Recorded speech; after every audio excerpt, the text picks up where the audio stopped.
lá, né? Então, é o seguinte, como eu havia dito para vocês no início da aula de hoje, nosso assunto é o estudo das funções, né?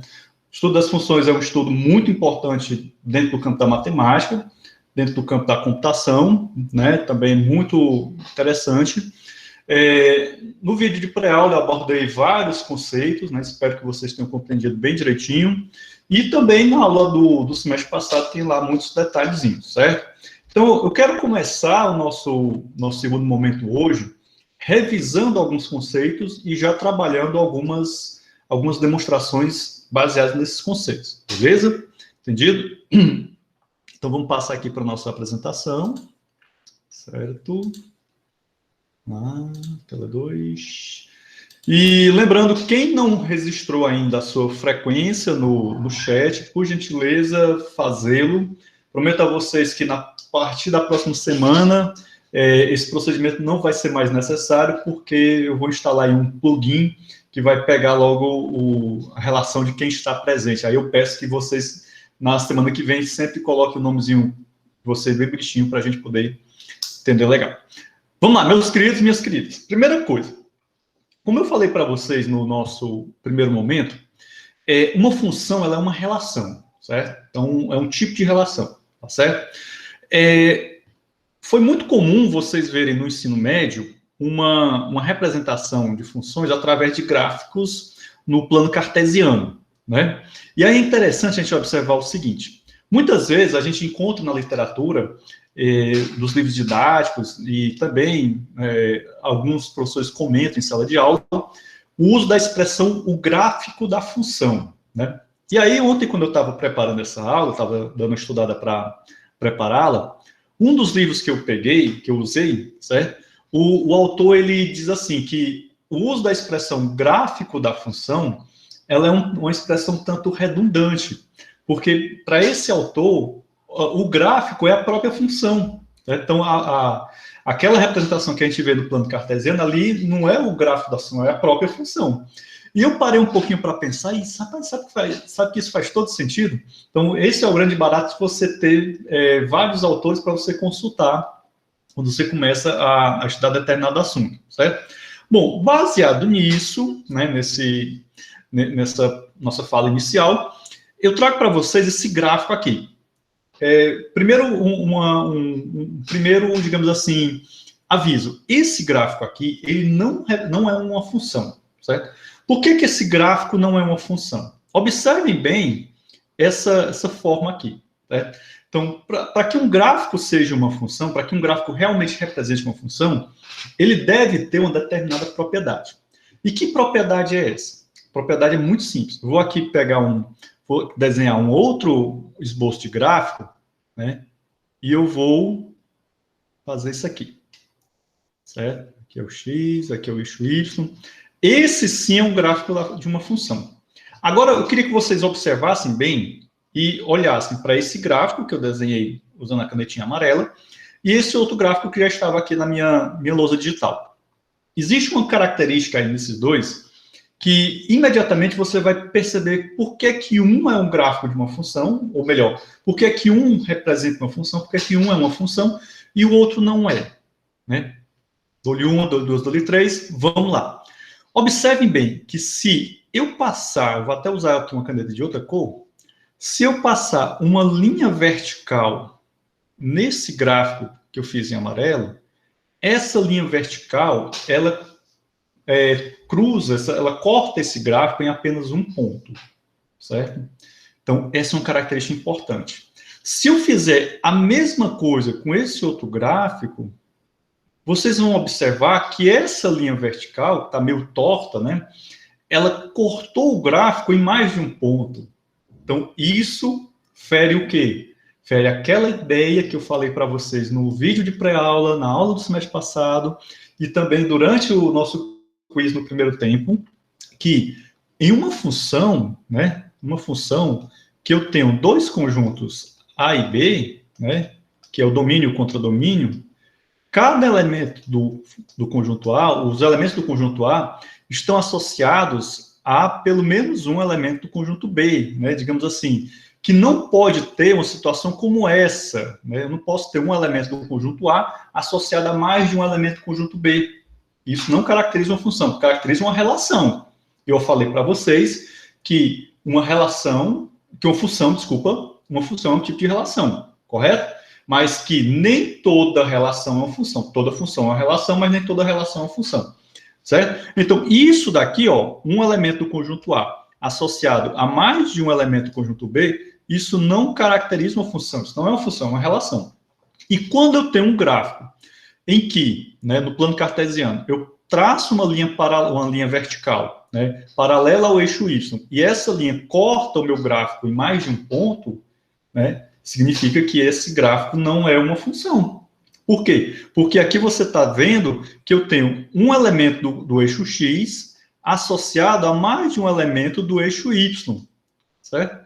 Que é, em outras palavras, a mesma coisa que eu fiz aqui usando o diagrama de Venn, né? Então, essa explicação eu achei assim, muito bacana para a gente poder entender bem mesmo qual é a essência do que é uma função, né? Então, a gente compreendendo bem isso, bem direitinho, eu acredito que tudo que vem depois, né, porque o conhecimento nesse campo da matemática, e assim como outros, ele parte de uma ideia inicial mais simples, e aí, indutivamente, a gente vai acrescentando outros elementos. Então, compreendeu isso, a meu ver, já é um grande passo para você compreender o restante do conteúdo relacionado a funções, tá certo? Bem, dito isso, vamos agora começar a refinar o nosso conhecimento, né? Entendido o que é uma função, né? Vamos agora conhecer um tipo de função, né? Que tipo de função é essa? É a chamada função bem definida, né? Então, a partir daí você pode dizer assim, bom, então quer dizer que existe uma funções que são bem definidas e funções que não são bem definidas, né? Então, vejam bem, quando eu estou falando de função bem definida, eu já estou, como é que se diz, especializando o meu conceito, né? Eu pego o conceito de função e identifico uma outra propriedade, que essa propriedade só tem determinadas funções, que são chamadas funções bem definidas. Observe que eu estou enfatizando muito essa história de propriedades, né? Então, você compreender que determinados objetos matemáticos possuem determinadas propriedades e outros não, e que o fato deles possuírem essas propriedades fazem com que eles sejam vistos de uma maneira diferente dos outros, é muito importante para você também compreender todo o restante do pensamento matemático, né? Então, vamos dar continuidade aqui. Então, o que é uma função bem definida, né? Numa função bem definida, formalmente, eu estou dizendo o seguinte, que todo elemento do domínio da função, todos os elementos do domínio da função estão associados a algum elemento do contradomínio. Ou seja, seria uma situação em que eu tenho todos os elementos do domínio associados a algum elemento do contradomínio. Eu posso até ter elementos do contradomínio que não estejam associados a nenhum elemento do domínio. Eu posso ter um elemento aqui do B, que, como por exemplo esse daqui, não está associado a ninguém, né? Mas claro, esse daqui não é uma função, deixa eu só apagar essa linha, certo? Então poderia ter isso daqui. Esse exemplo que eu estou colocando aqui para vocês, estou aproveitando, ele é um exemplo de uma função bem definida? Não, não é. Por quê? Porque eu tenho aqui um elemento do domínio da função que não está associado a nenhum elemento do contradomínio. Isso daí faz com que eu olhe para essa representação e diga, bom, aí não é uma função bem definida.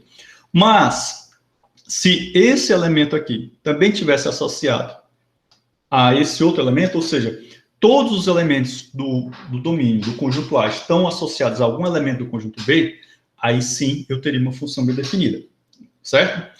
Bem, então, digamos formalmente que f de x tem um valor para cada x do domínio, certo? Quando eu falo f de x, meus queridos e minhas queridas, eu estou me referindo à função, né? Beleza?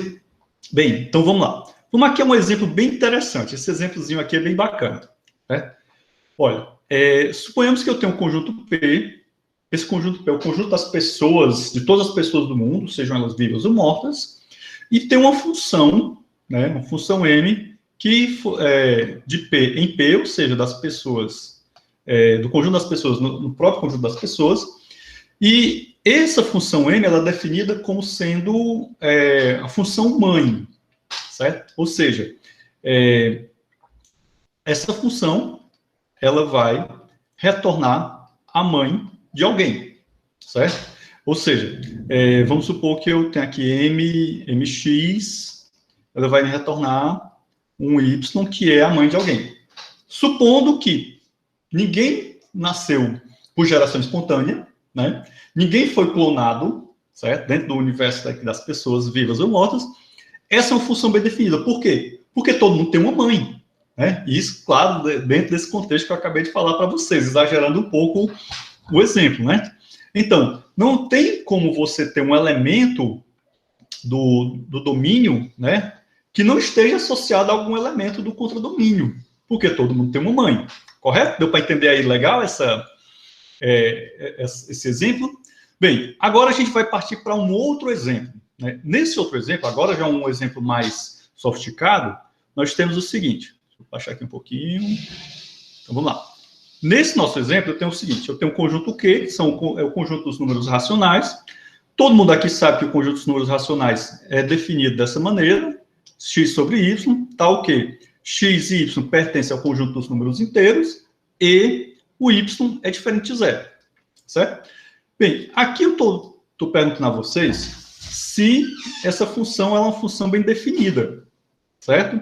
Então, será que essa função f de x, que recebe um racional, né? Opa, peraí que tem aqui uma pergunta no chat. Ana Micael, deixa eu tentar entender aqui a tua pergunta, que eu não tinha percebido que você tinha colocado no chat. Tem que ter uma origem. Isso, uma origem no sentido de que assim, toda função ela vai ter um domínio. É uma outra característica que eu esqueci de comentar com vocês, né? Toda função tem que ter um domínio. É tanto que quando a gente estuda lógica de predicados, a gente estudou no semestre passado, vocês lembram que quando a gente ia avaliar uma determinada fórmula da lógica de predicados, eu dizia, bom, a gente primeiro tem que saber qual é o domínio do discurso, né? Então, toda função tem que ter um domínio. Por quê? Porque uma determinada função, ela pode ser válida em um certo domínio e pode não ser válida em outro, ok? Então, tem que ter uma origem. Ficou claro, Micaele? Desculpa não ter percebido a tua pergunta logo, né? Eu fico aqui olhando para a câmera, olhando para o chat ao mesmo tempo. Beleza, né? Então, gente, vamos voltar para cá. O que é que nós temos aqui? Nós temos, né, essa função f que foi definida assim, ó. Essa função foi definida como sendo a soma dos elementos x e y, ok? Então, será que ela é bem definida, né? Vamos tentar responder essa questão a partir de uma pequena prova. Então, vamos imaginar, né, que eu passei esse valor aqui para essa função, 2 sobre 3, certo? Bem, a gente sabe que esse valor aqui, 2 sobre 3, né, de acordo com a nossa função, ok? Seria o quê? 2 mais 3 igual a 5, correto? Porque essa função f, ela está definida como a soma do x e do y, beleza, né? Entendido? Bom, só que isso daqui, né, ela vai ser diferente de caso eu passe 4 sobre 6, vai dar igual, né? 4 mais 6 vai dar igual a 10, certo? E, né, o que é que nós temos aqui? Nós sabemos que esses números aqui, dentro do universo dos números naturais, ou naturais não, desculpa, o universo dos números racionais, eles são iguais, correto? Então, essa imagem, né, ela está diferente, né? Entendido? Então, aliás, isso, exatamente, ela não é bem definida, ok? Então, ela seria bem definida, certo? Se os elementos também fossem iguais. Bom, aí eu vou pegar aqui um trecho do livro para ler para vocês, para ficar mais claro para vocês entenderem bem o que é uma função bem definida. Então, existem 2 pontos em que, se falharem, uma função não será bem definida. Primeiro, algum x no domínio pode falhar em ter um y no contradomínio. Então, se algum x não tiver um elemento no contradomínio, isso falha, né? Então ela não é uma função bem definida. Segundo ponto, algum x no domínio pode ser associado ambiguamente a dois y diferentes do contradomínio. Então, se eu tiver um x, eu tenho aqui um conjunto, aliás, dois conjuntos, o conjunto x e o conjunto y, ok? Se eu tiver aqui um elemento associado a dois y ambiguamente, né, eu não teria uma função bem definida. Na verdade, como eu havia falado para vocês, não tem nenhuma função, tem uma relação. Tá? Então, vejam que a função bem definida, né, ela precisa ter esses dois pontos, certo? Então, nesse primeiro ponto, que é todos os elementos do domínio estão associados a algum elemento do contradomínio, e eu não posso ter um elemento do contradomínio, aliás, do domínio associado a mais de um elemento do contradomínio, que foi aqui o nosso caso, certo? Esse nosso exemplo, acho que ficou bem claro para vocês. Beleza? Bom, temos aqui um outro exemplo, né, para a gente verificar se essa função que foi definida como sendo x mais y sobre y, né, ela é uma função bem definida. Essa função, né, é uma função dos números dos racionais sobre os racionais, né, e ela foi definida dessa maneira. Gente, quando vocês encontrarem na literatura uma expressão do tipo a função f é definida por... Então, o que define a função, né, é justamente isso daqui. Ó. Isso daqui está definindo a minha função f. Certo? Da mesma forma que a minha função anterior era definida por isso daqui. Beleza? Então, é algo que vocês vão ver muito claramente na literatura matemática. Como é que nós vamos fazer essa demonstração? Essa demonstração a gente vai partir do seguinte ponto, né? Seja A sobre B igual a C sobre D. Então, esse é o nosso ponto de partida da nossa demonstração. Ora, a gente sabe, né, que a nossa função f de A sobre B vai ser igual a A mais B sobre B, certo? Vejam bem, eu estou trabalhando nessa função aqui. Deixa eu só mostrar para vocês novamente, que aí fica mais claro. Então, minha função f é x mais y sobre y, em que x é o meu denominador, meu numerador, e o y é meu denominador, certo? Aqui eu tenho um a e um b qualquer.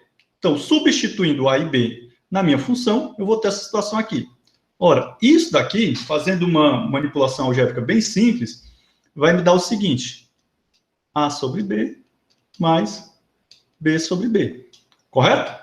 Até aí tudo bem. Aqui é apenas álgebra. Beleza? Isso daqui, né? Vejam bem, ó, eu estou dizendo que a sobre b é igual a c sobre d. Então, o que é que eu posso fazer aqui? A sobre b não é igual a c sobre d?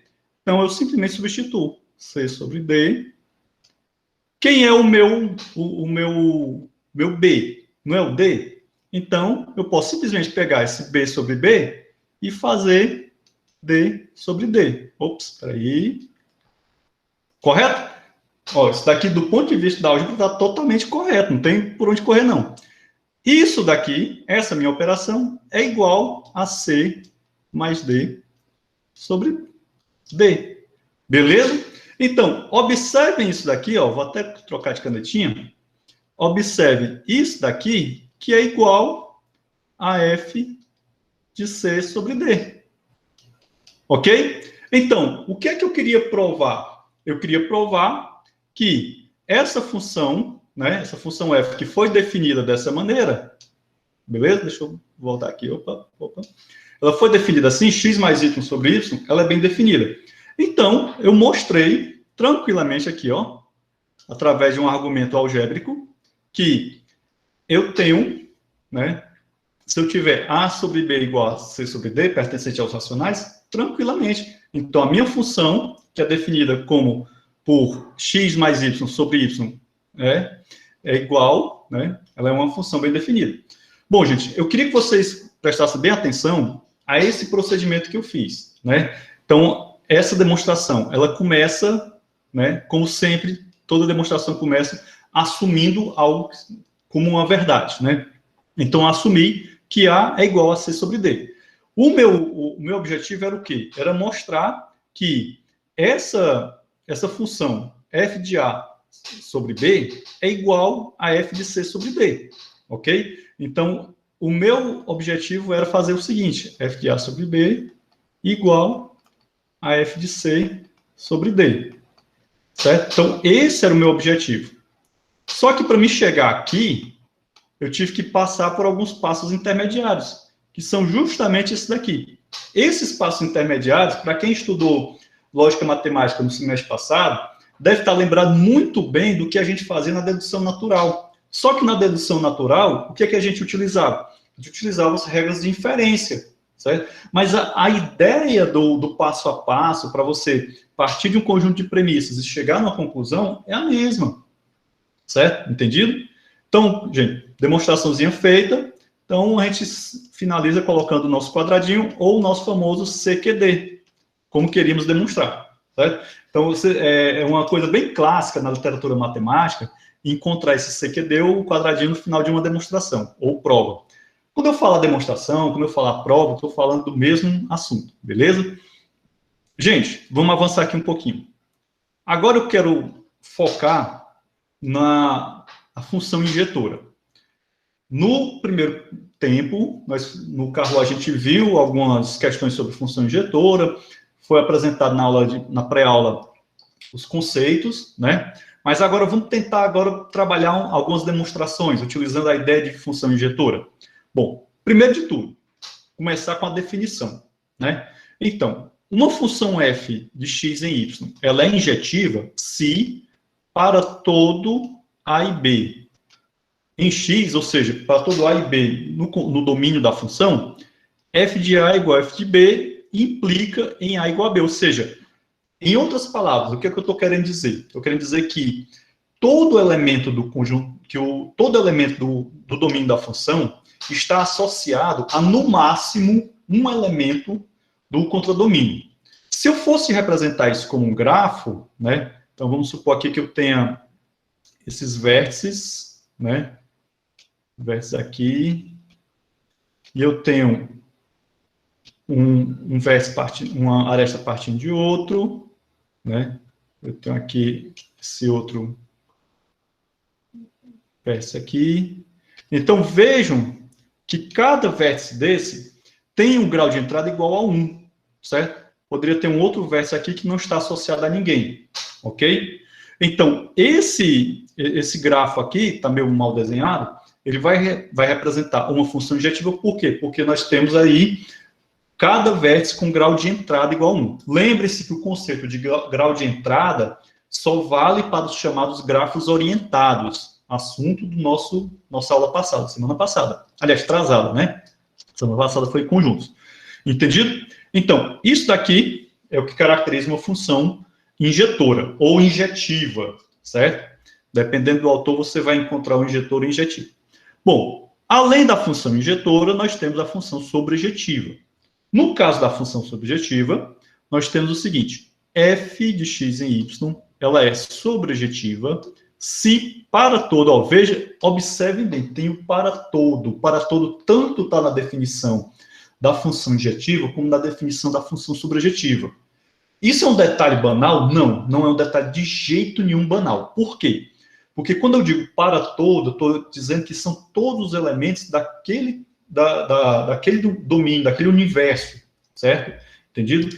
Na matemática, quando se usa certas expressões, como, por exemplo, para todo, pelo menos, ou no máximo, essas expressões elas devem ser observadas com extremo rigor, né? Não existe exceção. Quando eu digo para todos os elementos de um conjunto tal, são todos os elementos do conjunto tal, não tem exceção, tá bom?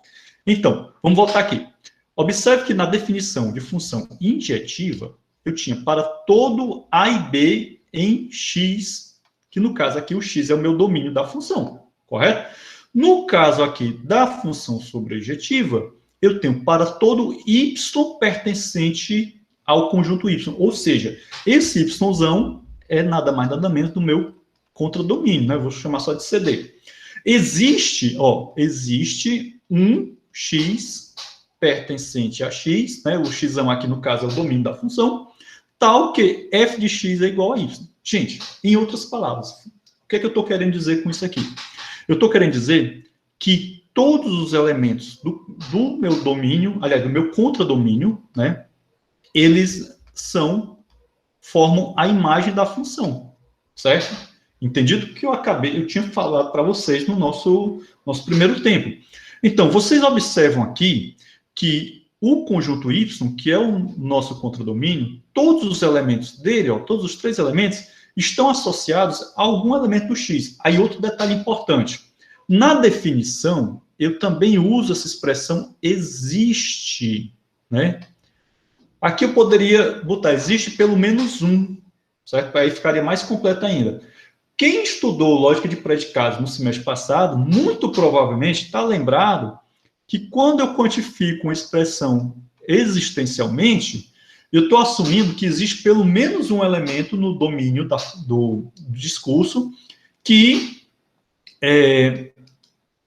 satisfaz uma determinada propriedade, certo? Então, lembre, por isso que a gente faz aquela revisão de lógica na primeira etapa dessa disciplina de matemática discreta, certo? Porque os conceitos que a gente utiliza na lógica não tem para onde a gente correr, a gente vai utilizar isso ao longo de toda a disciplina de matemática discreta, tá bom? Então, voltando, ó. Então, quando eu tenho um existe na minha definição, eu estou assumindo que existe pelo menos um. Pode existir mais de um? Pode, né? Tranquilamente. Mas o que é que não pode existir? Não pode existir nenhum, entendido? Então, se eu estou dizendo que existe um x pertencente ao x tal que f de x é igual a y, né? Estou dizendo que o meu y, que está aqui, que é um elemento do domínio do contradomínio da função, ele está associado a algum elemento do domínio. Ou seja, quando eu passo x para a minha função, ela avalia esse x e vai associar esse x a um y. Beleza? Então, tranquilo. Um detalhe importante sobre as funções injetivas e sobrejetivas. A quantidade de elementos, né? No caso de uma função injetiva, você vai observar que a quantidade de elementos do domínio tende a ser menor do que a quantidade de elementos do contradomínio. Ao passo que, numa função sobrejetiva, a quantidade de elementos do domínio é maior do que a quantidade de elementos do contradomínio. Certo? Bom, professor, e se nós tivermos uma situação em que tanto o domínio quanto o contradomínio possuem a mesma quantidade de elementos? Aí nós vamos ter uma outra propriedade, que daqui a pouco a gente vai ver. Beleza? Gente, vamos aqui prestar atenção num exemplozinho bem bacana. Nós temos aqui uma função, né? Uma função dos inteiros, uma função f definida nos inteiros entre os inteiros, né? Ou seja, tanto o domínio quanto o contradomínio é o conjunto dos números inteiros, e essa função foi definida da seguinte maneira: 2x mais 1. Eu estou dizendo que ela é injetiva, certo? Bom, nós vamos agora demonstrar isso. Como é que a gente vai demonstrar? Utilizando aquele esquema de demonstração que a gente viu em aulas passadas, a gente começa informando que os elementos A e B pertencem ao conjunto dos inteiros, e a gente supõe algo. Essa minha suposição é minha hipótese. Não esqueçam disso jamais, meus queridos, por favor. Bom, a partir desse momento, o que é que a gente faz aqui no processo de demonstração?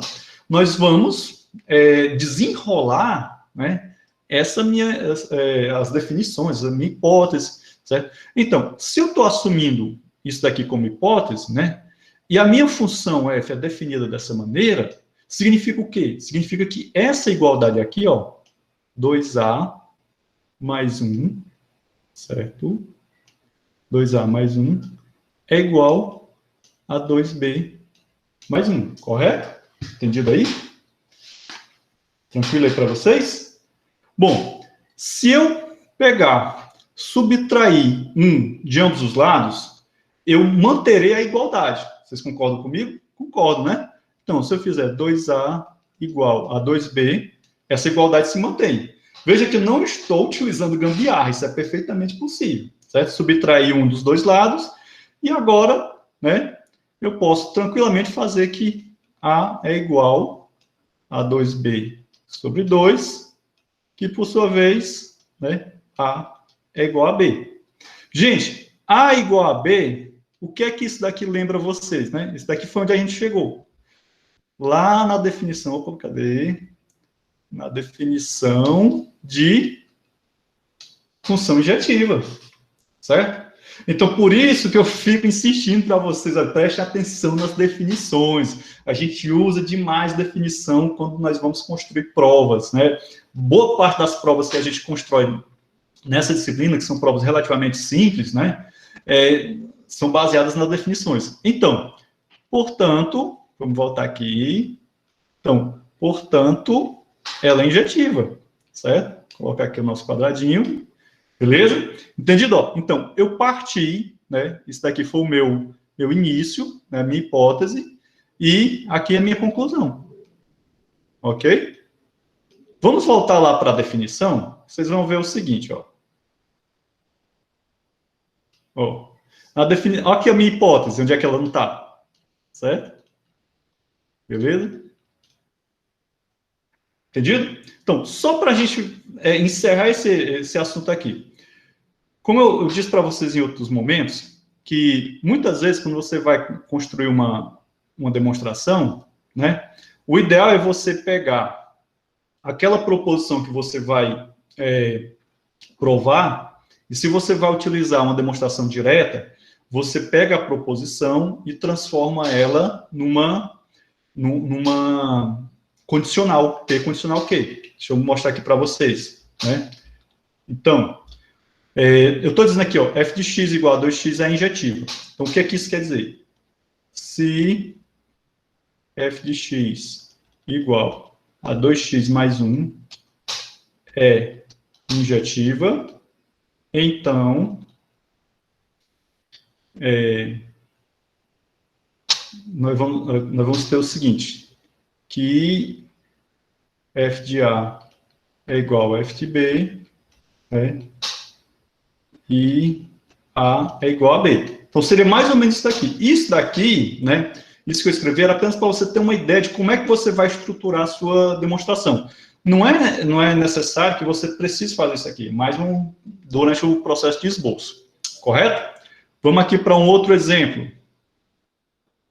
Vamos observar o seguinte. Aqui eu já deixei preparado para vocês. Gente, existe uma função chamada função piso, né? A função piso, que é representada por isso daqui, ela vai retornar o quê? O maior inteiro, né? Deixa eu só... É o maior inteiro menor ou igual a um x. Por exemplo, ela é uma função de arredondamento. Vamos supor, se eu fizer isso aqui. Certo? Isso daqui vai retornar o quê? 4. Ok? Se eu fizer isso aqui... Ops, peraí. Que vai retornar 5. Então, esse daqui é o maior inteiro menor do que esse número. Ou seja, suponhamos que esse é um n, então, o resultado da função piso é o maior inteiro menor do que esse n. Correto? Bom, definido aí o que é a função piso, eu pergunto a vocês, né? Essa função piso, ela é sobrejetiva? Será que ela é sobrejetiva? Então, vamos lá. Vamos tentar entender aqui o que é que a questão propõe. Eu tenho aqui a função f, que é definida no conjunto dos reais sobre os inteiros, né? Então, eu quero saber se essa função ela vai ser sobrejetiva, certo? Entendido? Bom, observe que aqui eu tenho o conjunto dos números reais e aqui o conjunto dos números inteiros. O meu domínio é o conjunto dos reais e o meu contradomínio é o conjunto dos inteiros, correto? A minha função foi definida dessa maneira, eu quero provar que a função f envia R sobre Z. Gente, essa expressão envia também é muito comum vocês encontrarem na literatura matemática, quando se fala de função. Então, determinada função envia R sobre Z. Significa o quê? Que um determinado elemento do conjunto do domínio é enviado a um determinado elemento do contradomínio, certo? Então, não se espantem quando encontrar essa expressão envia. Essa demonstração, ela também é bem simples. Seja n pertencente a Z. Observe que eu estou assumindo que um determinado n ele vai pertencer ao conjunto Z. Uma vez que Z está contido em R, bom, isso daqui é algo que todo mundo aqui que passou pelo ensino fundamental deve lembrar. Quando a gente fala de conjuntos numéricos, a gente sabe que o conjunto dos inteiros ele é subconjunto dos números reais, não é isso? Então, se isso daqui é verdade, significa o quê? Que o N, esse N aqui, né, lá do início, ele pertence ao conjunto L. Gente, é a teoria de conjuntos que a gente viu ainda há pouco, certo? Mas, também, uma vez que N é um número inteiro, né, então a função, né, a função piso, vai retornar esse N, ok? Portanto, a função f, se eu passar o n, vai retornar o próprio n. Gente, então isso acaba demonstrando que realmente eu tenho um determinado y, né, um determinado elemento do conjunto dos números inteiros, que está sendo associado a algum elemento, né, ou mais de um elemento do conjunto dos números reais. Bom, voltando um pouquinho aqui para a definição, certo?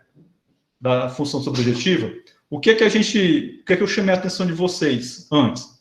Que numa função sobrejetiva, o domínio da função, o conjunto que representa o domínio da função, ele é maior do que o conjunto que representa o contradomínio, certo? Bom, a gente sabe, né, e aí eu não vou entrar em detalhes mais profundos, né, que apesar de que os conjuntos dos números reais e o conjunto dos números inteiros são conjuntos infinitos, a gente sabe que existem infinitos maiores do que outros. Os nossos colegas aí da matemática, muito provavelmente já ouviram falar disso nas suas aulas lá no curso de matemática, né? A Kelly e o Edson, né? E agora abrindo aqui um parênteses na história. Quando a primeira vez que me falaram disso, eu achei assim uma coisa tão viagem, né? Pô, mas não é infinito? Como é que o infinito pode ser maior do que o outro? É um negócio que é muito complicado a gente aceitar no primeiro momento, a gente saber que existe um infinito que é maior do que o outro. Ah, que legal, que isso nem nos assusta mais. Além disso daí, deixa eu só abrir um parênteses aqui na história. Os meus grandes sustos na matemática foram saber que um infinito é maior do que o outro, né? Que existem infinitos maiores do que outros. E o segundo susto foi em álgebra linear, quando o meu professor, o professor Emilson, né, eu acho que vocês devem conhecer também, Edson Keila, ele estava falando sobre a sombra, uma sombra na terceira dimensão, ela é bidimensional. E uma sombra na quarta dimensão, ela é tridimensional. Eu disse, caramba, meu irmão, como é que pode uma sombra ter três dimensões? Né? Aí foi assim, eu passei dias imaginando como é que seria uma sombra com três dimensões. Exatamente, essa. Eu comentei apenas para ilustrar a aula, né? Como eu disse, eu não vou entrar em detalhes aqui, porque foge completamente do assunto, né? A gente discutir infinitos que são maiores do que outros, então é muito complexo. Mas quem tiver curiosidade, né? Fica aí a dica para se ocupar no final de semana, né? Não tiver nada para fazer, vai pensar em infinitos que são maiores do que outros. Beleza? Gente, mas voltando aqui ao assunto. Então, vocês perceberam aqui na minha demonstração, né? No texto argumentativo que eu construí, eu mostrei que um elemento desse conjunto Z, né? Que no caso aqui é o contradomínio da minha função, ele pode ser tranquilamente associado a um elemento a elementos do domínio, porque, né, qual foi o ponto principal aqui do meu argumento? Foi dizer que o Z é subconjunto do R, certo? Então, isso daqui foi um dos pontos fundamentais para poder costurar o meu argumento de maneira bem precisa, beleza?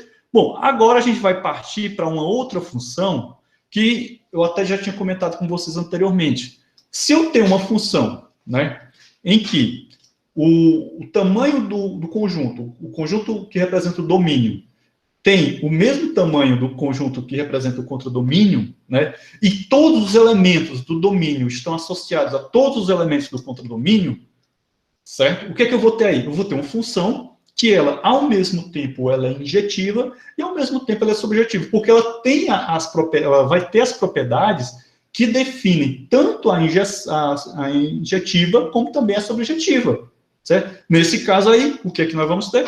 Uma função bijetora ou bijetiva, certo? Gente, isso daqui também é um outro ponto bem interessante, né, do estudo das funções, certo? Bom, vamos aqui voltar para aquela nossa funçãozinha, certo? Que a gente já provou anteriormente que 2x, essa função f, que foi definida como 2x mais 1, ela é uma função injetora, né? Isso a gente viu ainda há pouco. Mas, será que ela é uma função bijetora? Então, quando você for desafiado a provar que uma determinada função ela é bijetora, você primeiro tem que provar, né? Primeiro não, pode ser também o segundo. Você prova que ela é injetora e prova que ela é sobrejetora. Se você encontrar a prova, né, que ela é injetora e sobrejetora, logo ela é bijetora, certo? Entendido? Ou você pode começar provando que ela é sobrejetora e depois injetora. Isso aí, a ordem dos tratores não alterará a parede do açude, beleza? Então, como a gente já provou que a função f, que foi definida por 2x mais 1, ela é injetora, falta o quê? Vamos provar que ela é bijetora. Como é que nós vamos provar isso? Lembrando, para me provar que uma função é sobrejetora, eu tenho que escolher algum elemento do contradomínio e dizer que esse elemento do domínio existe algum elemento do contradomínio, perdão, que está associado a ele. É só lembrar da definição. Então, vamos lá. Para mostrar que f é sobrejetora, né, seja y igual a r, pertencente ao conjunto dos reais, né, qualquer número real, nós vamos tomar, né, um x igual a y menos 1 sobre 2. Aqui eu estou pegando um racional qualquer, certo? Lembre-se da definição de número racional. Então, o que é que nós vamos provar aqui? Nós vamos provar, né, que esse x pertence ao r e que f de x vai ser igual ao y. Então, vejam bem, olha como é bonito isso daqui, olha como é elegante essa prova, né? Apesar de ser uma prova simples, mas é muito bacana. Então, eu tenho que provar que a função f de x, né, primeiro eu faço aqui uma igualdade, né, ela vai ser igual a eu passar, né, quem é o meu x? É y menos 1 sobre 2, que é um racional qualquer, certo? Então, eu passo ele para a minha função, f de x, e vou obter isso aqui, ó. 2 vezes y menos 1 sobre 2, né, mais 1. Isso daqui dá y, fazendo as álgebras necessárias, y menos 1 mais 1, né? Menos 1 mais 1 vai dar 0, então f de x igual a y. Que era justamente, né, o que eu precisava mostrar, que existe um elemento que qualquer elemento do conjunto do contradomínio vai estar associado a pelo menos um elemento do domínio. E foi isso que a gente acabou de fazer aqui, beleza? Então, vocês estão vendo que algumas provas, algumas demonstrações, eu posso simplesmente construir uma argumentação, né, como foi esse anterior aqui, certo? Essa demonstração aqui foi puramente argumentativa. Já essas outras demonstrações, como essa, eu utilizo um pouco de álgebra, tá bom? Uma álgebra bem elementar, diga-se de passagem, mas bem bacaninha. Bom, gente, então, para a gente finalizar essa parte, né, eu estou dizendo essa parte porque ainda tem uma segunda parte da aula que eu preciso falar para vocês. Eu quero simplesmente mostrar alguns esquemas de provas, certo? Outra coisa, esse material que eu estou utilizando aqui nesse software, eu vou gerar um PDF e socializar com vocês lá no sistema acadêmico, tá certo? E também lá no nosso grupo do WhatsApp. Bom, eu tenho aqui alguns esquemas de provas. Esses esquemas vão servir para guiar vocês quando precisarem construir uma prova. Então, para mostrar que uma função, que f é uma função de a em b, né? Então, o que é que eu preciso fazer? Vamos supor que eu lhe dou uma determinada, um x mais alguma coisa qualquer, e eu digo assim, prove que isso aqui é uma função, certo? Então, primeiro você vai ter que provar que f é uma função, baseado em quê? Baseado no conceito de função, certo? Só lembrar.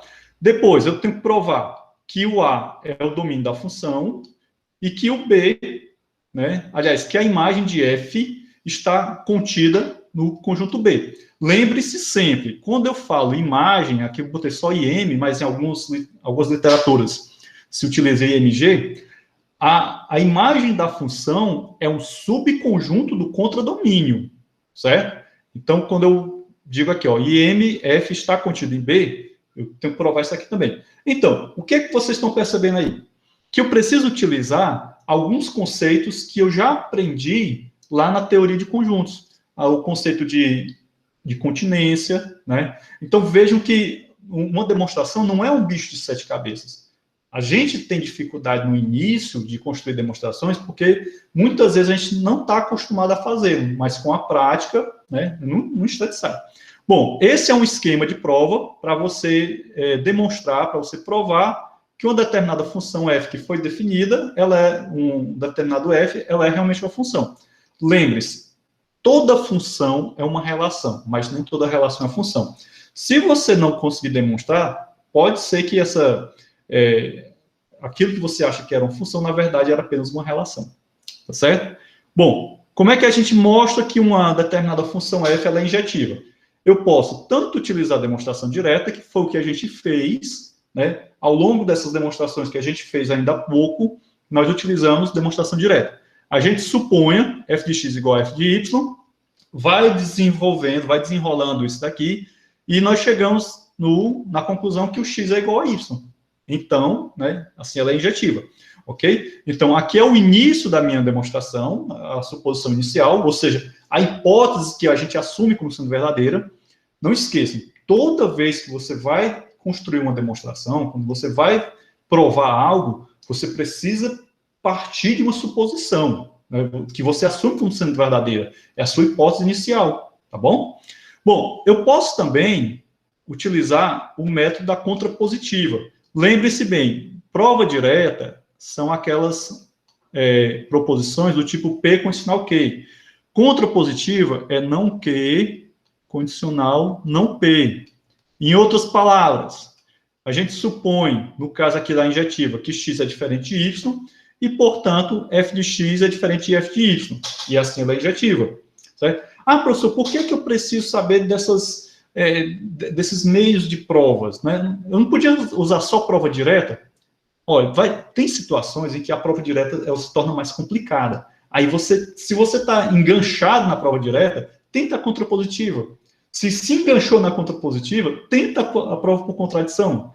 E, detalhe, esses três mecanismos de prova são os três que eu apresentei inicialmente para vocês. Mas eu ainda vou apresentar a prova por indução matemática, né, e aí a gente vai ficar com 4 mecanismos de prova. Mas existem outros tipos de prova, tá bom? Então, não é somente isso, certo? É um campo da matemática bem vasto, que é a teoria da prova.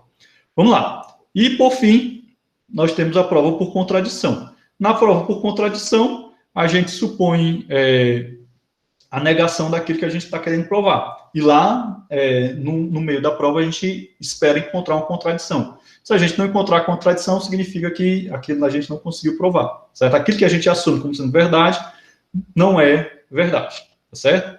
Beleza? Então, esse símbolozinho aqui, alguns autores utilizam para simbolizar a contradição, beleza? Bom, temos aqui um exemplo, para a gente poder entender, né? Aplicação, novamente aqui de uma prova, provar que f é injetiva. Vejam que aqui está bem tranquilo, ó. F de x foi definida como sendo 3x mais 4, certo? Então, para mim provar, através da prova direta, eu vou supor que f de x é igual a f de y, né? Faço o desenvolvimento aqui, eu não vou fazer, isso vai ficar como exercício para vocês em casa, né?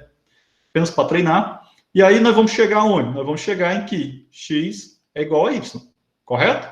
Entendido? Bom, se eu fosse fazer essa prova por contraposição, o que nós iríamos fazer primeiro? Nós iríamos assumir que x é diferente de y, e nós iríamos chegar em conclusão que f de x é diferente de f de y. Ok? Então, sugestão de pauta para exercício. Tentem fazer esse exemplozinho utilizando, primeiro, terminar essa prova aqui que eu comecei, né? Depois, tenta fazer ela pela contrapositiva e, por fim, tenta fazer ela pela contradição. É um ótimo exercício para vocês treinarem, tá bom? Entendido? Gente, para a gente finalizar a nossa aula de hoje, eu quero passar aqui para uns PDFs, certo? Seguinte, esse material que vocês estão vendo aí, esse PDF, é desse livro que eu já mostrei para vocês em alguns momentos. É o livro Matemática Discreta para Computação e Informática, do professor Paulo Blauf. E o foco dele é muito a questão do que a gente utiliza de matemática discreta na computação e na informática. Certo? Deixa eu fazer aqui a apresentação.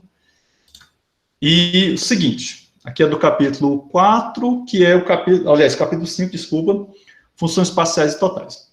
Qual é o meu objetivo de apresentar isso para vocês agora? Né? É mostrar para vocês uma outra abordagem de outro autor, que ele utiliza essas expressões, função parcial e função total. E aí vocês vão tentar fazer um link com os conceitos de função injetiva e função sobrejetiva, que já foram exaustivamente trabalhados, não somente hoje, mas também na pré-aula, no vídeo pré-aula e no vídeo da aula do semestre passado. Tá? Quem não tiver assistido o vídeo da aula do semestre passado, dá uma corridinha lá no canal, assiste esse vídeo que vai complementar o nosso conteúdo de hoje, certo? Beleza? Então, vamos lá. Então, gente, o que é uma função parcial? O professor Paulo Blauf, ele utiliza a questão da relação, né? Então, uma função parcial é simplesmente uma relação funcional, ou seja, a função parcial, ela é também uma relação que ele chama de relação funcional. Ou seja, a função parcial, ela tem aquelas mesmas propriedades de uma função, certo? E aí nós temos também a função total, né? Ou simplesmente função. Então, uma função total, ela também é um tipo de relação chamada relação funcional total. Então, vocês observam que há uma ideia de conjunto e subconjunto aí, certo? Vamos lá, vamos tentar entender o ponto importantíssimo. Apesar de que eu ainda não falei para vocês sobre relações, e se eu não me engano vai ser o nosso próximo assunto, né? Eu já estou adiantando um pouquinho. Por quê? No livro que a gente adota, que é esse livro aqui, certo?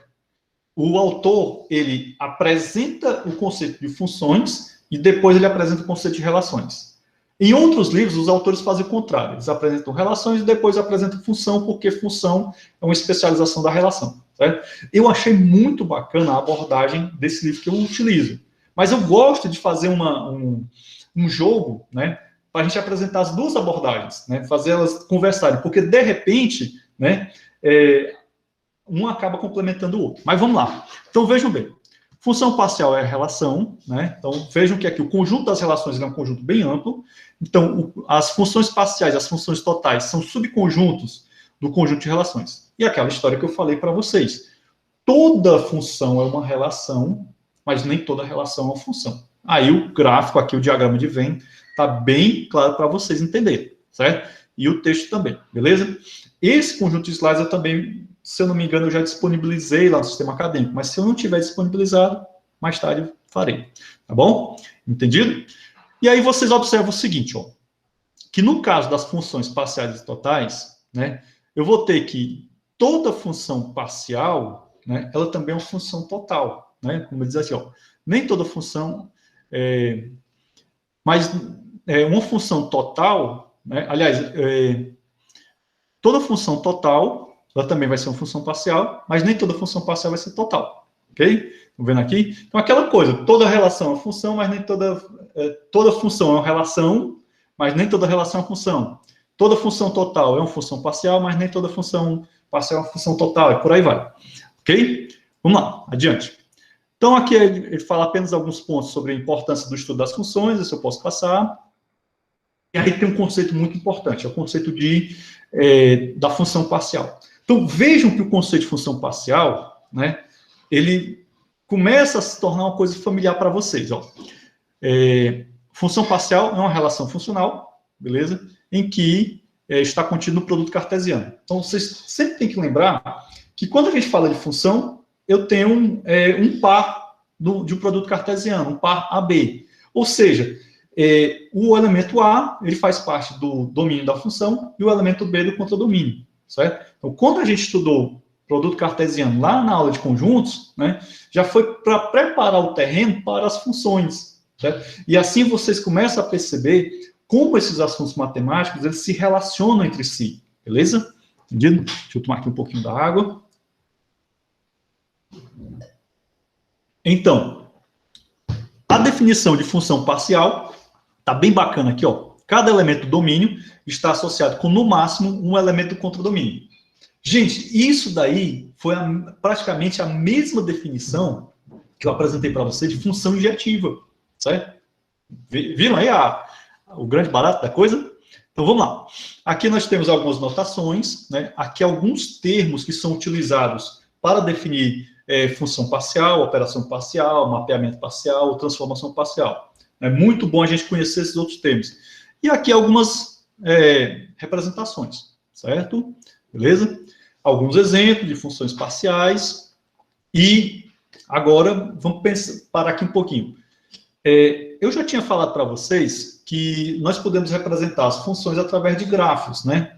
Certo? Ou não tinha comentado que aliás, na aula de grafos, eu falei para vocês que é possível nós representarmos grafos através de matrizes, né? Bom, se eu posso representar uma função através de grafos, e eu posso representar um grafo através de uma matriz, logo, eu poderei representar uma função através de matriz, certo? E aí nós temos aqui uma explicaçãozinha bem interessante, ó.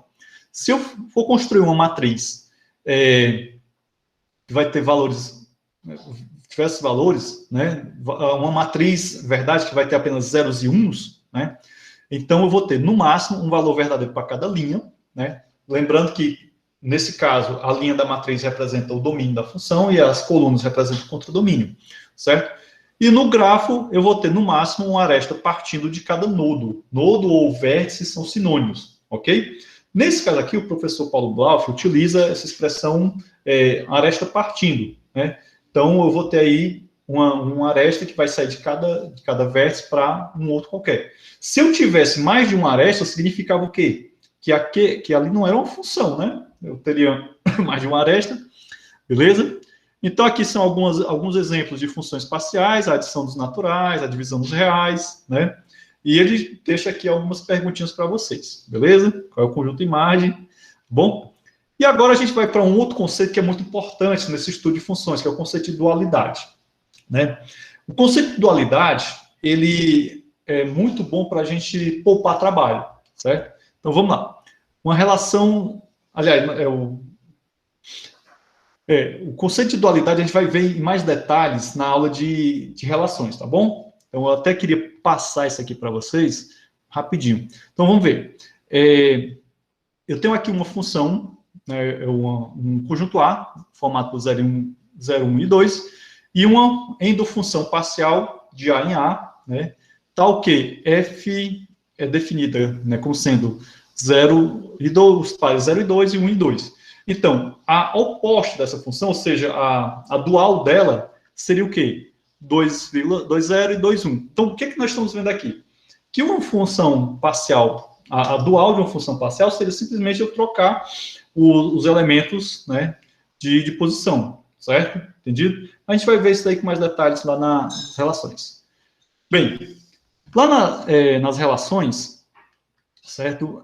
Aqui no livro do professor Paulo, ele apresenta o conceito de relação funcional e relação injetora. A palavra injetora ele apresenta na parte que ele fala sobre relações, certo? Então, só que esse conceito de relação injetora é o mesmo conceito que a gente está vendo, né, com relação à função injetora, ok? Então, como ele diz aqui, a relação dual de uma função parcial injetora é uma função parcial injetora, ou seja, a dual de uma injetora é uma outra função injetora, ok? Vamos passar aqui adiante. E agora um ponto muito importante, composição de funções. Composição de funções é o quê? Eu tenho uma função f e eu tenho uma função g. Eu quero fazer uma composição de f em g, certo? Ou seja, eu vou gerar novas funções. Lá no vídeo de pré-aula, eu falei desse assunto quando eu apresentei funções novas a partir de funções velhas, né? Então, vejam bem, na álgebra de conjuntos, nós aprendemos que, através das operações conjuntistas, né, como, por exemplo, a união, a disjunção, eu gero novos conjuntos. Através da composição de funções, eu vou gerar uma nova função, ok? Então, isso é a essência da composição de funções. Bem, aí vem uma questão. Será que a composição de funções parciais também gera uma outra função parcial? Eis a questão.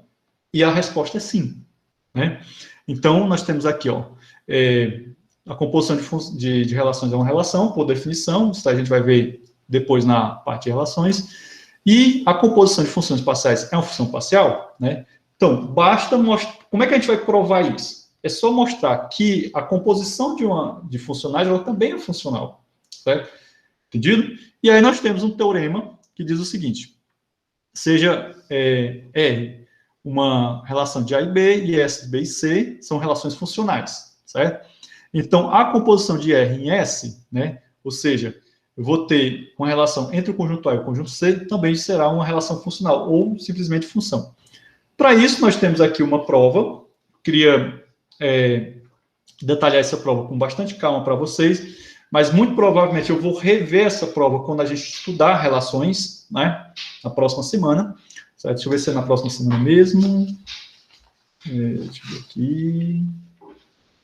Na próxima semana a gente entra na parte de relações. Então, veja bem. Como é uma prova direta, a gente começa com essa nossa suposição. Supondo essa função R, a função S, né, são relações funcionais. E o que é que eu quero provar? Né? Eu quero provar que a composição de R com S, que é dada pelo conjunto A sendo o domínio e o conjunto C sendo o contradomínio, ela também é uma relação funcional. O que eu tenho aqui, turma, é a definição, certo, de uma composição, de uma função, né? Veja bem, ó, C1 é igual a C2, que é aquela definição de função, né? Função injetiva, ok? Eu estou dizendo aqui, ó, que para todo A pertencente ao conjunto A, para todo C1 pertencente a C, para todo C2 pertencente a C, A está relacionado com C1 e A está relacionado com C2, né? Se A está relacionado com C1 e A está relacionado com C2, então C1 é igual a C2. Em outras palavras, essa daí é a mesma definição de uma função injetora, certo? Beleza? Então, prova direta. A gente começa com a definição de composição, certo? Que foi dada aqui, essa conjunção. Logo em seguida, a gente mostra que o R, né, é uma relação funcional, ou simplesmente função injetora, certo? E a gente vai desenvolvendo a prova até mostrar que C1 é igual a C2, ok? Bom, eu vou voltar para essa prova na nossa aula de relações, eu acho melhor fazer isso, certo? Então, eu queria só passar aqui uns slides, porque eu quero mostrar, especialmente para o pessoal da computação, onde é que a gente aplica essa ideia de funções para a gente encerrar hoje a nossa aula. Ó, no quarto ou no quinto semestre, vocês vão ter uma disciplina chamada Linguagens Formais e Autômatos. E também, mais no futuro, vocês vão ter uma disciplina chamada Compiladores. Nessas duas disciplinas, vocês utilizarão, né, um conceito que ele é originário da matemática, e como eu costumo dizer para vocês, a ciência da computação é filha da matemática. Aí, detalhe, hoje é o Dia Nacional da Matemática, viu? Acabei de ver no nosso intervalo, eu estava vendo no WhatsApp, né? Aliás, no WhatsApp não, no Instagram, vários perfis que eu sigo de matemática, falando que hoje, dia 6, é o Dia Nacional da Matemática, tá bom? Então, o conceito de autômato é um conceito matemático, que foi desenvolvido por quem? Né? Uma das pessoas que trabalhou com isso foi o Alan Turing, né? Vocês já ouviram muito falar dele. Então, um autômato, ele é um sistema de estados finitos, né? Ele é um modelo computacional do tipo sequencial muito comum, né? Vamos agradecer ao matemático Alan Turing. E ele é utilizado em diversos estudos, linguagens formais, né? Compiladores, semântica formal e teoria da concorrência. Então, aqui são alguns estudos que mistura matemática com computação e a gente não sabe onde é que começa, onde é que termina a matemática e começa a computação ou vice-versa, certo? E o conceito de autômatos, né, ele é baseado nas linguagens formais. Então, a gente viu anteriormente que eu posso olhar para uma linguagem como uma espécie de conjunto. Então, para que eu vou utilizar um autômato, né? Em geral, eu vou utilizar ele para verificar se uma determinada palavra ela pertence ou não a uma linguagem. A turma que já brinca com programação sabe que quando você escreve algo num programa que o compilador reclama, significa que aquele algo ali não pertence à linguagem. Mas isso daí é introduzido como? Né? Qual é o fundamento teórico disso? É justamente a teoria de autômatos. Então, deixa eu passar aqui para vocês. Então, vamos lá. Um autômato finito, ele é uma máquina composta por fita, unidade de controle e programa. lembre-se bem, estou falando de uma máquina conceitual, é uma máquina abstrata. Por que eu estou juntando isso no mesmo momento que eu estou falando de funções? Porque vocês vão observar, ou já observaram, acredito eu, que uma função é como uma máquina. Inclusive, eu usei essa analogia no início da nossa aula. Né? Uma máquina que você insere um valor, ele processa e retorna outro valor. Por isso que o autômato é uma espécie de função. Né? A gente introduz ele aqui na parte funcional. Certo? Então, nós temos aqui o nosso dispositivo de entrada é a fita, ou seja, seria onde está o domínio da função. Né? Essa fita ela vai conter informação a ser processada, ela é finita, dividida em células, né? Tem símbolos que pertencem ao alfabeto de entrada e não é possível gravar sobre a fita. Gente, tudo isso que vocês estão lendo aqui é um resumo de uma teoria muito bonita que foi construída pelo Alan Turing. Né? Depois vocês procuram conhecer mais sobre isso. Bem, vamos agora colocar desenho que fica mais fácil vocês entenderem a coisa. Então, eu vou ter um número de estados, né, os estados nessa minha máquina. Esses estados eles são finitos e pré-definidos. Né? A minha unidade de leitura ela vai começar na célula mais à esquerda e ela vai avançar até a última célula à direita. Então, aqui eu tenho um esquema que representa essa ideia que eu estou querendo que vocês entendam. Então, ela vai ler um símbolo, né? A minha cabeça de leitura lê o símbolo.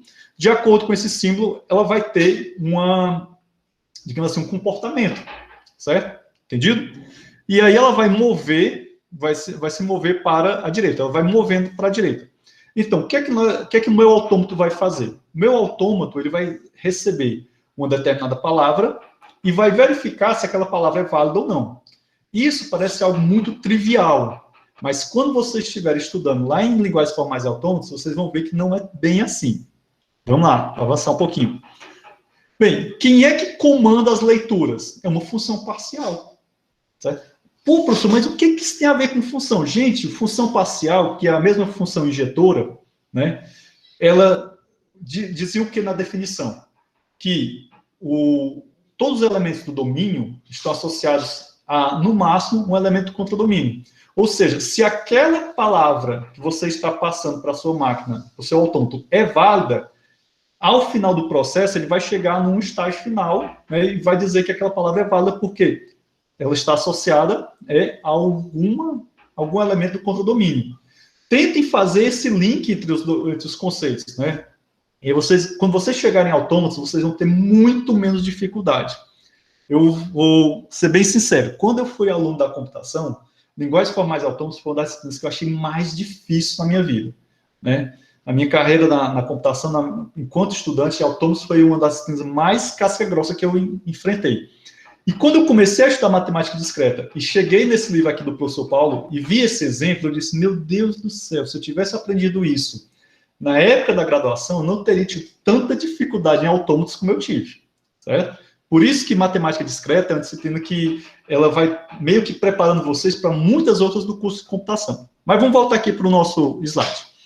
Então, essa função parcial, ela vai comandar as leituras, ela vai definir o estado da máquina, né? E dependendo do estado corrente do símbolo lido, ela vai para um novo estado. Bom, falei, mas agora vamos conhecer um autômato. Meus caros colegas, apresento a vocês um autômato. Vamos lá. O autômato é como se fosse um grafo, né? Em que eu tenho diversos vértices, que são essas bolinhas aqui, e diversas arestas, que são essas setas que ligam os vértices. Esses símbolos A e B são símbolos que o meu autômato vai ler, certo?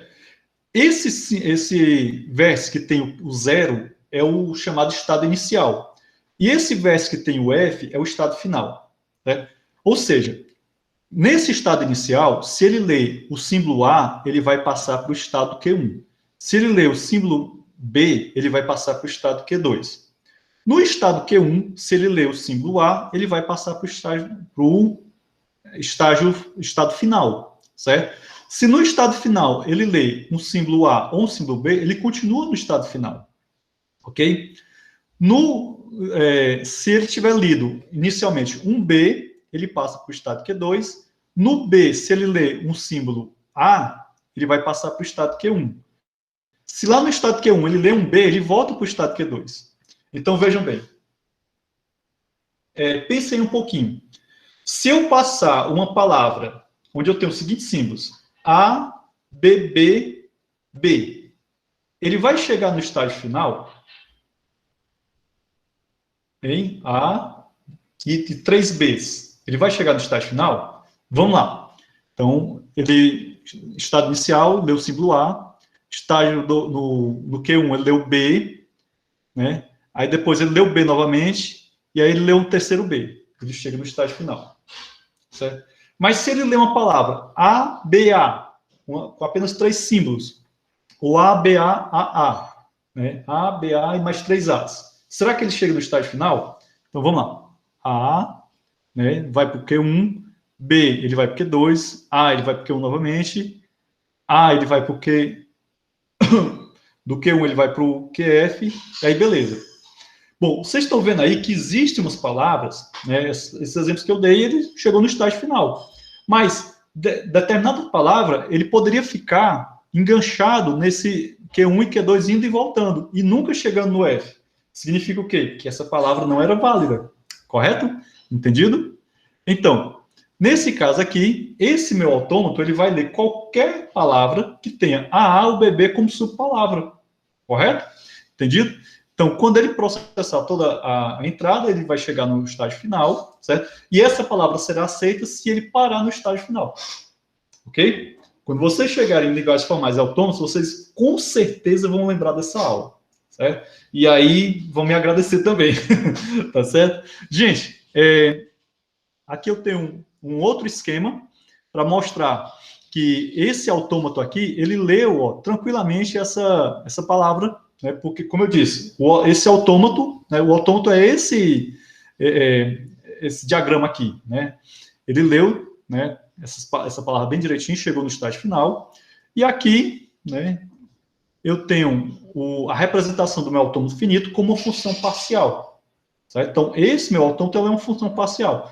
Ora, eu posso representar isso como um par ordenado, em que o primeiro elemento do par ordenado é o estágio e o símbolo que ele lê, e o segundo elemento do par ordenado é o estágio de destino, né? Ou seja, o estado que ele vai ao ler determinado símbolo. Então, no Q0, se ele lê o símbolo A, ele vai para o Q1.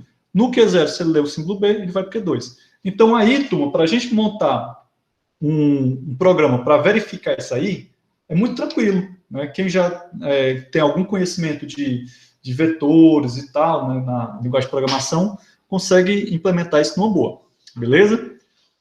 Então, aqui só para reforçar, cada par ordenado nessa forma aqui, nós vamos ter o estado corrente, o símbolo lido, e a segunda, o novo estado. Aqui nós temos uma função parcial, a definição, ou seja, aqui é o meu conjunto de estados, aqui esse sigma representa a minha linguagem, e aqui é o estado para onde a gente vai, certo? Então, tranquilamente, eu tenho aqui uma representação matemática, na forma de uma função parcial, ou função injetora, que é o meu autômato finito, beleza? Entendido? E aqui nós temos, todos os nossos estados, né, na forma de pares ordenados, beleza? Bom, e aqui, para finalizar, de fato, um exemplo, né, prático. Eu tenho aqui um autômato que representa uma máquina em que o primeiro estado, que é o Q0, eu insiro uma moeda, certo? E aí, essa moeda, uma vez inserida, eu ativo 3 teclas, ou doce, ou cigarro, ou refrigerante. Então, se eu apertar a tecla doce, ele vai liberar o doce. Se eu apertar a tecla cigarro, ele libera o cigarro. Se eu apertar a tecla refri, ele libera o refri e volta para o estado inicial. Beleza? Então, aí é um exemplo de como vocês podem modelar um problema utilizando grafos, né, inicialmente grafos, na forma e utilizar esses grafos como sendo um autômato finito. E lembrando que um autômato finito é uma função parcial, então tudo isso daí você pode utilizar para modelar problemas. E que esse é o grande barato da matemática, é você pegar essa teoria que eu apresentei para vocês e encaixar ela na resolução de um problema da vida real, digamos assim. No caso aqui, o projeto de uma máquina que libera refrigerante, doce, cigarro ou refrigerante de acordo com uma moedinha que você insere, beleza? Até aí tudo bem, gente? Bom, então essa segunda parte aqui foi mais para ilustrar o nosso conteúdo da aula de hoje, né? Mostrar principalmente para os meninos e meninas da computação, onde é que eu utilizo esses conceitos de funções, em que campo da computação eu utilizo isso? Especialmente em autômatos, né? Já apresentei aqui um exemplo de autômatos para vocês, e futuramente em compiladores, tá certo? Bom, autômatos é com o professor Cláudio e compiladores com o professor Éder, que também já é velho conhecido de vocês, beleza? Bom, minha gente, vamos interromper aqui a gravação. Desejar a todos um bom restinho de semana, um bom final de semana também. Não esqueçam que o deadline da primeira lista de tarefas é segunda-feira. Vocês vão ter até às 23h59 para enviar através do sistema acadêmico a resolução da lista de exercícios. Pode ser feito em dupla? Pode, tranquilamente, não tem problema não. Eu até prefiro que vocês façam em dupla, que aí fica mais bacana, porque um vai ajudando o outro, certo? E na segunda-feira, dia 10, eu já vou jogar lá no sistema a segunda lista, tá bom? Então, a todos um bom almoço, né? Já está na hora de almoçar. E um bom final de semana e continue se cuidando. Um grande abraço a todos. Tchau, tchau, gente. Interromper aqui.